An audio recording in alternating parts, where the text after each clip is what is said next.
அல்லாஹ்ட கோபத்தை சம்பாதிக்கிறதுக்கு இந்த போன் மட்டும் போதும். அவ்வளவு பெரிய ஷைத்தான். உள்ள அழுதா ஒரு காலம் ஆட்டாவையும் வேனையும் நிலாவையும் காட்டி அமைதிப்படுத்திய காலம். நாங்க பிள்ளைகளா வளர்ந்த காலம். இப்ப புள்ள அழுதா லேசிக்கு என்ன செய்யற, போன தூக்கி கொடுக்குறா, குடி நாசமா போ. நாசமா போன்னு சொல்லி கொடுக்க தேவையில்லை, கொடுத்தாலே நாசமா போயிடுவான் அவன்.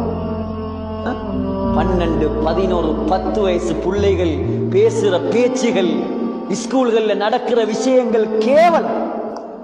பள்ளிவாசல்ல சொல்ல இல்லாதெல்லாம். இது எல்லாத்துக்கும் ஒரு அடிப்படை. நீங்க எல்லாம் கொடுத்தீங்க, அந்த பிள்ளைகளுக்கு மார்க்கம் கொடுக்கல. நீங்க அல்லாஹ் கிட்ட ஜவாப் சொல்லணும். இந்த பிள்ளைகள் அல்லாஹ் தாரது அமானிதம். பெற்றோம் வளர்த்தோம். சில பெண்கள் நினைக்கிற பெண் பிள்ளைகள் தான் நாங்க சோறாக்குற ரைஸ் குக்கர், உடுப்புகள் ஒரு வாஷிங் மெஷின், உள்ள வளர்க்கிற ஆயா. இதா பெண்கள். இந்த சமூகத்தின் தலைவிகள் நீங்கள்.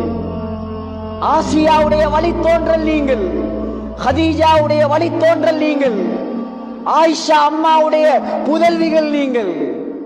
வரலாறு பிரட்டி பாருங்க.